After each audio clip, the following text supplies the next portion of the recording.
Hi, welcome to day number 32 of 40 days of training videos. And I'm super excited about what I get to talk to you about today because I get this question a lot. And that is, how do I lose belly fat?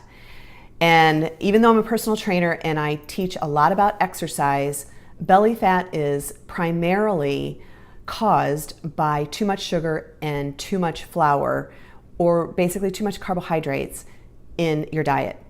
And I'm going to show you an example of what people that typically come to see me think is a healthy diet and what would probably be better suited for them.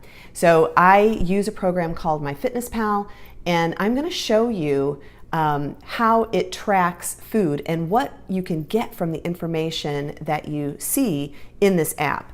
So I'm going to switch over now. Hopefully this is going to work good, but I'm going to switch over now to show you my diary in MyFitnessPal. And you're tracking foods, but because you put the foods in the program itself, it tracks all your macronutrients. So in essence, what you're going to do is if you're trying to lose weight, you want to try to keep your carbohydrates below 100 grams per day. Now, if you're trying to maintain weight, then an average is up to about 150. If you're really struggling with metabolic issues, diabetes, extremely overweight, then you might want to keep your carbohydrates even as low as 50. So I'm going to show you, it seems really difficult, but if you're using an app like MyFitnessPal, it isn't. And I'm going to show you how to recognize this and how to modify. Okay, now what I've done is I've input into my diary for today what I typically hear people will eat, like for different meals. So for instance, there's a bagel with cream cheese. Okay, so it's just a plain bagel with cream cheese and maybe orange juice. Okay, so breakfast. Now these are people that are probably trying to watch their sugar. Okay, so then they may go and have a sandwich.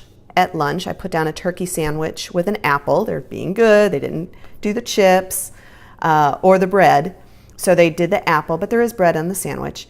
And then dinner, just let's say chicken, a small baked potato, and broccoli with cheese, typical bird's eye. So this is a typical day of food for somebody who's really trying to watch what they're eating, and they're watching their calories, which is the first step.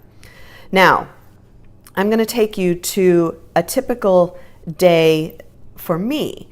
Now you'll notice that my calories went up. So yesterday, I put the typical American diet on today, and then I put my food plan on tomorrow, just so you could compare and contrast the difference.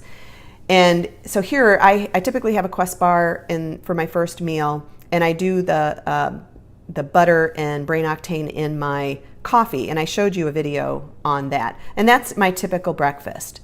Now lunch, and I have this almost every day for lunch, is a half an avocado with sunflower seeds, a small apple with the cinnamon and salt, I also showed you that, and a couple of eggs. So that's my typical lunch. And then dinner, like tonight, I'll have the Cabernet beef pot roast, which I've also showed you that I get from Trader Joe's. And I roasted some vegetables, some mushrooms, cauliflower, asparagus, all in olive oil. And then for dessert, if I want, I'm going to probably have a half of a Quest bar, just because if I have a sweet tooth. Sometimes I'll just have a couple pieces of dark chocolate. And then I'm probably going to have a glass of wine. So I put that in here. Now I also put in for a snack the yogurt and cherries. This is also in the cookbook, and some pecans. And that is a very typical day of eating for me. Now I want you to see the difference between these 2 days. So even though I'm higher in calories on the way I would typically eat, as opposed to what people typically think is normal, healthy diet, my carbohydrates, I'm gonna click here to show you the days totals now. Okay, so for what people would think would be a healthy diet, they're macronutrients for the day is protein 64, based on what I showed you. Now my typical day would be about 88. Now, and that's even actually a little bit low on protein for me. If I don't get enough protein, I start to get a lot of muscle soreness. So that is up on protein 24 grams from the typical diet. So now we'll go to carbohydrates. Now I said you really need to keep it at about 100 or below. So even though this person may have thought they were eating healthy, they've got 202 grams of carbohydrates for the day, where my typical day was right at 100. And let's see, for fiber, so that's a difference of 102 carbohydrates for the day. So fiber for my day would be 37 grams, so I'm good on the fiber. And the diet, the typical American diet, would be 17 grams of fiber. So even though they were eating bread and they ate the bagel, their fiber is way low. And I think a lot of people think that if they don't have bread or bagels or some kind of starch like that, then they're not getting enough fiber. But you can see I had no bread in my day, and my fiber was 20 grams higher than this day with all the bread. Sugar on the diet that thinks they're eating well, even though they didn't have anything sugary, like other than the juice probably for breakfast, their sugar is at 51 grams, I'm sorry. And mine is at 42, which is still lower by 9 grams. And then fat. Now here's also where you're going to see a big difference in my diet versus someone who thinks they're eating healthy.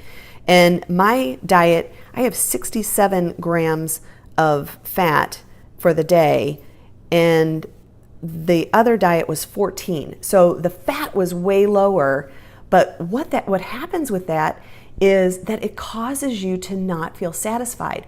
When you have enough fat, especially good fat, and you'll see mine came from avocados and seeds and nuts, that when it comes from fat like that, you're satisfied. So you're not craving sugar or craving food in general. So I just wanted to show you this because most people, when they try to start eating healthy, they think that they need to increase or lower their fat and increase fiber, which good fiber is great, but it's not typically coming from bread sources. So if you're trying to lose belly fat, you really want to keep your carbs low, and you want to take that down, try to stay at or below 100 grams per day. And like I said, I'm not tracking carbs here. I'm just tracking my food, and because I'm tracking my food, I can see what my macronutrients are. And it's such a valuable tool, because when you want to figure out why something is working or why something isn't working, you need to have some data to look at. And even when I'm working with people, they tell me, oh, I eat all healthy. And I said, okay, but let me see it. Let me see what you're eating. Let me see your macronutrients, and then I can guide you a little better. So I really hope that this information is helpful to you, and that you start using an app like MyFitnessPal so you can get some really good information about what you're putting into your body. And then you can make some meaningful changes. So thank you so much for watching, and I will talk to you tomorrow.